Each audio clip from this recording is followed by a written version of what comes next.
TWR से प्रसारित जिंदगी की राह कार्यक्रम में आप सबका स्वागत बा। ई कार्यक्रम सबकरा खातिर बा जे की तरह तरह के विपत, उलझन और अशांति में पड़ के सही रास्ता से भटक गए होखे और उनके पता ना होखे कि जिंदगी का सही रास्ता कौन है। तो दर्शक भाई बहन, बाइबल में जिंदगी का सही मार्ग बतावल गईल बा। कृपा करके देखी और सुनी कि परमेश्वर क्यों न तरह आप सबके अगुवाई करतने। श्रोता मित्र भाई बहन, तो अब हम इफिसियों के पत्री के एगो नया भाग में आ पहुंचल बानी। तो ये 3 अंतिम अध्याय में कलीसिया के नियम बा और विश्वासी सब के छुट्टी के समय बा। और अब हमनी के पढ़ब जा विश्वासी सब के चरित्र और चाल चलन। तो ई संसारिक चाल चलन ना पर धरती पर के चाल चलन और सच्चा विश्वासी जकरा के हमनी के सामूहिक रूप से कलीसिया कही न जा। तो कलीसिया यीशु मसीह में लेके यानी कि होके स्वर्गीय जगह में प्रवेश करी न जा। मसीह कलीसिया के सिर हमें और ऊ पिता परमेश्वर के दहिना ओर बैठल बाड़े, पर कलीसिया धरती पर बा।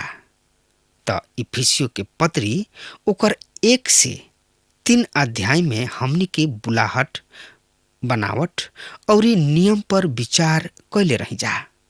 और शेष अध्याय में हमनी के विचार कैल जाई नियम कानून कैल और कलीसिया के झगड़ा। तक कलीसिया एगो नया आदमी है और भविष्य में कलीसिया एगो दुल्हन के रूप में होई और कलीसिया यीशु मसीह के अच्छा सिपाही भी बा।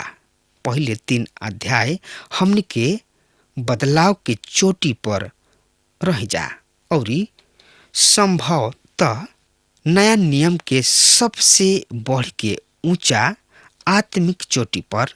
और इहे कारण बा कि हम बहुत ज्यादा समय ओ समय या अध्याय में बितौनी जा।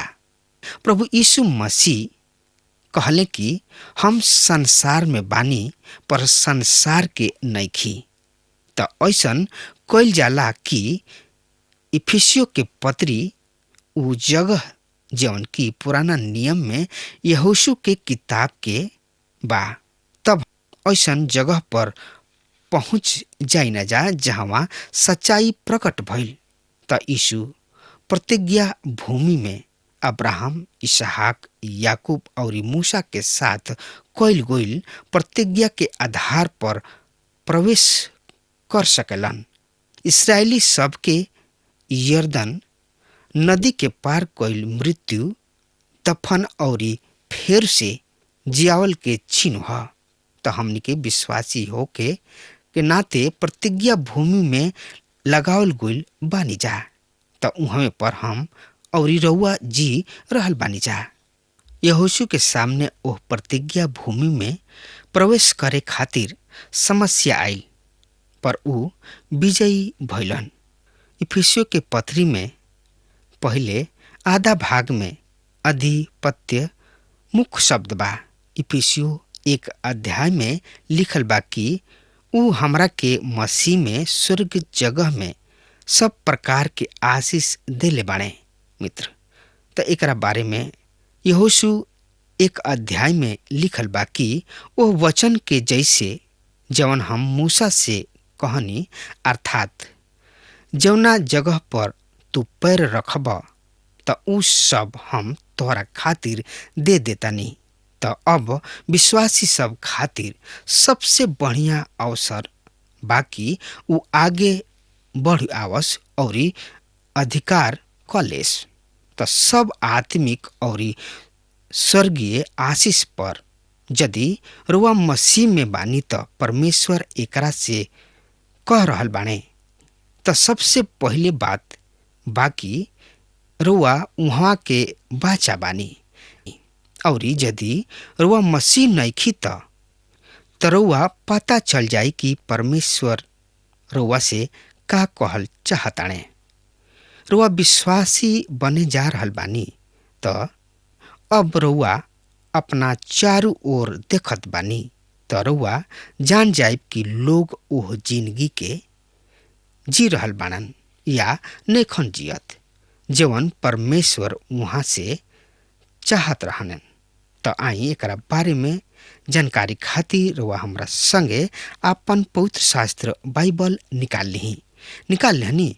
हाँ तो उनमें देखी इफिसियों के पत्री 1 अध्याय 1 से 6 पद में एह तरी से लिखल बा। सुनी ध्यान से एह पद के हम पढ़ रहल बानी। पौलुस के ओर से जौन परमेश्वर के इच्छा से मसीह यीशु के प्रेरित हवन, इफिसुस शहर में रहे वाला संत लोग और मसीह यीशु के विश्वासी लोग के नामे चिट्ठी। हमार पिता परमेश्वर और प्रभु यीशु मसीह के ओर से तोहनी लोग के अनुग्रह और शांति मिले। हमरा प्रभु यीशु मसीह के परमेश्वर और पिता के धन्यवाद होखे कि उ हमनी के मसीह में स्वर्ग के इलाका में सब तरीके आशीष देले बाड़न। परमेश्वर हमनी के दुनिया के बनावला से पहले मसीह में चुन लिहले कि हमनी के उनका देखला में प्रेम में पवित्र और बिना दोष के होखी। परमेश्वर हमनी के अपना प्रेम में यीशु मसीह के दोबारा पोसल लइका बनावे खातिर पहले से अपना खुशी के विचार से अपना इच्छा में फैसला कैले रहन। परमेश्वर के ओह अनुग्रह और महिमा के स्तुति होखे जे कि अपना प्यारा बेटा के सेतिया में हमनी खातिर दे दिहले। तो आई यही लगले हमनी के पढ़ल जाओ तो पढ़े सुने समझे और सोचे विचारे खातिर रुआ हमरा संगे अपन पवित्र शास्त्र बाइबल से देखत चलत चली। तो रुआ हमरा संगे अपन पवित्र शास्त्र बाइबल निकाल ली। इफिसियों के पत्री 4 अध्याय 1 पद में लिखल बा कि ऐसे हम जीवन प्रभु में बंधुआ बानी तो तोहरा से विनती करतानी कि जेवना बुलाहट से तू बुलावल गोइल तो ओकरे जैसे चाल चला। तो ई एगो जोड़े वाला बदलाव कला शब्द है और ई एह बात के ओर इशारा करेला कि परमेश्वर विश्वासी सब के खातिर कैले बाड़े जवना के कि हम पहले 3 अध्याय में देखले रह जा। तो पौलुस परमेश्वर के बंधुआ हवन और ऊ मसीह यीशु में होखे के चलते स्वर्ग के जगह में बाड़न काहे कि ऊ दूसर जाति खातिर गवाही रहन। तो इहे शब्द रोमियो के पत्री 12 अध्याय में प्रयोग कल गइल बा। तो यहाँ पर एक प्रकार से लिखल गइल बा कि ऐसे हे सब भाई हम तोहरा से परमेश्वर के दया याद दिला के विनती करत बानी कि जौना बुलाहट से हमनी के बुलावल गइल बानी जा तो ओकरे लायक चाल चले के बा और ई सब कुछ हमनी के मसीह यीशु में होके करे के बा। मित्र तो एकरा बारे में और ज्यादा से ज्यादा जानकारी खातिर वह हमरा संगे आपन पवित्र शास्त्र बाइबल से देखत चलत चली। तो हम रुआ हमरा संगे निकाल ली फिलिपियो के पत्री 1 अध्याय 27 में पौलुस लिखताने कि खाली अतना कर कि तोहर चाल चलन मसीह के सुसमाचार के लायक होखे। त कुलुसियों 1 अध्याय के 10 पद में लिखल बा, ताकि तोहार चाल चलन प्रभु के लायक होखे और उ सब प्रकार से खुश होख और तोहरा में हर प्रकार के भला काम के फल लागे और परमेश्वर के पहचान में बढ़त जा। थिस्सलुकियों 2 अध्याय के 10 में लिखल बा कि तू अपना ही गवाह बाड़ा और परमेश्वर भी कि तोहरा बीच में जे विश्वास त हम कैसन पवित्रता और धार्मिकता और निर्दोषता से रही। त पौलुस विनती करत बाड़न कि सुसमाचार के लायक चाल चला और लोग एकरा से कुछ ना कहत होखस, पर ऊ देख के कह सकस जा कि ई प्रभु यीशु मसीह के सच्चा जन बाणे। मित्र, त ई सब कुछ और चाल चलला से यानी कि चाल चलन से पता चलत बा। त एकरा बारे में और ज्यादा से ज्यादा जानकारी खातिर वह हमरा संगे आपन पवित्र शास्त्र बाइबल निकाल लेनी। हाँ, तो ओहमे देखी पहला यूहन्ना 1 अध्याय के 7 पद में लिखल बा, पर यदि जैसे ऊ ज्योति में बाड़न त वैसही हमहू ज्योति में चली, त एक दूसरा से सहभागिता रखिना और उनकर बेटा यीशु मसीह के लहू हमनी के सब पाप से शुद्ध करेलन। जब हम केहू के वचन दिहिना जा तो ओह में बहुत प्रार्थना की जरूरत होला। तो ई बहुत छोट संदेश बा जेकरा के हर एक विश्वासी के अपना जिंदगी के द्वारा प्रचार करे के बा। इफिसियो 4 अध्याय के 2 और 3 पद में एह तरी से लिखल बा, एकरा के पढ़ी। यानी सब दीनता और नम्रता के साथ और धीरज के साथे प्रेम से एक दूसरा के सही लहजा और कोशिश करके मेल के बंधन में आत्मा के एकता में बन्हाइल रहा। तो दीनता के मतलब बा दिमाग के नीचे आइल। त पौलुस जवन कुछ भी प्रचार करत रहन त उनका आपन जिंदगी के व्यवहार में ले आवत रहन। दीनता के मतलब घमंड के उल्टा ह। काश यह बात कॉलेज के छात्र सब के भी सिखावल जाइत। त एक बार के बात ह कि एगो बड़ कलीसिया से कॉलेज में चिट्ठी भेजल गइल कि एक दिन के सेवकाई खातिर कौनो सेवक के भेज द। त वहाँ से एगो लड़का के भेजल गइल प्रचार करे खातिर और ऊ बहुते ही बुद्धिमान रहन और उनका अपना आप पर बहुते ही घमंड रहे।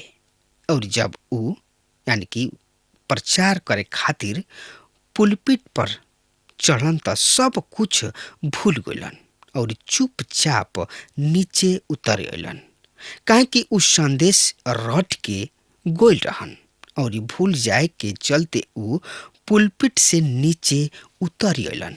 प्रिय श्रोता मित्र भाई बहन, दीनता बहुत बड़ चीज ह। त मसीही जिंदगी झुंड के समान ह।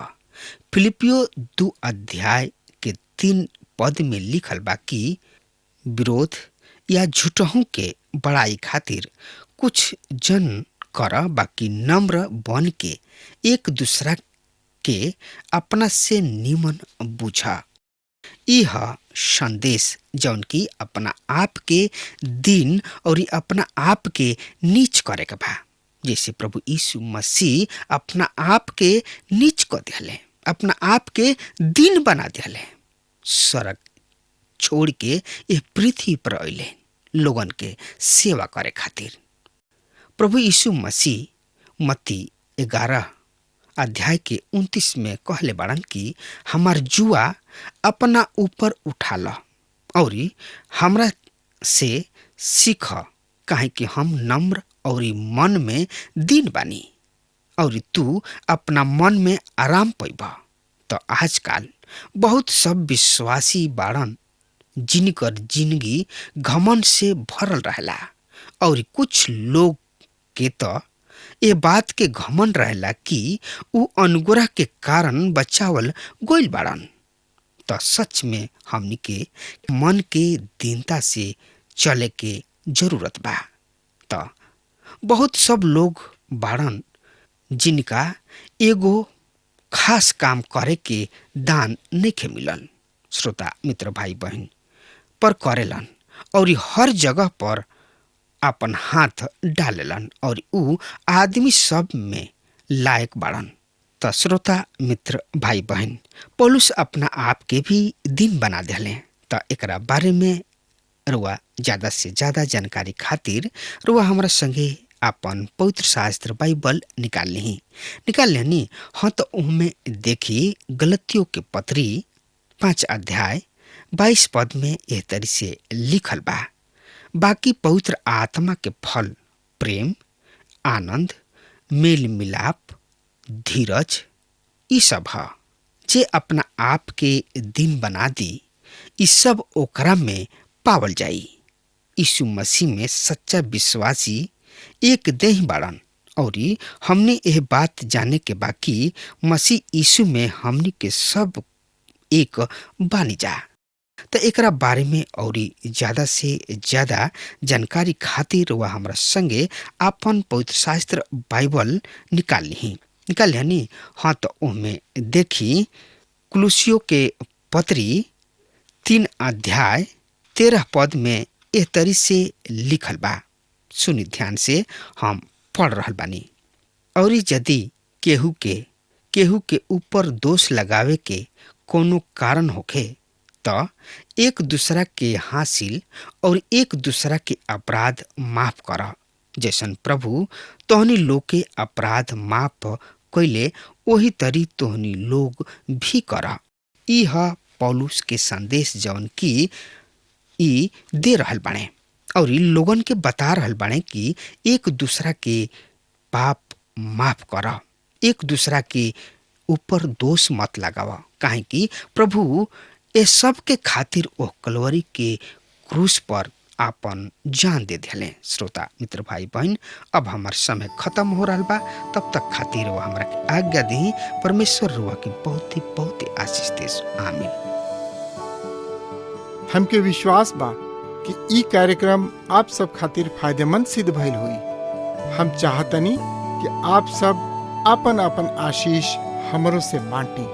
अगर आप सबके लगे बाइबल से चाहे आपकी निजी जिंदगी से क्यों सवाल होके चाहे क्यों समस्या खातिर प्रार्थना करावे चाहतनी तो हमारी फोन नंबर पर जरूर संपर्क करें।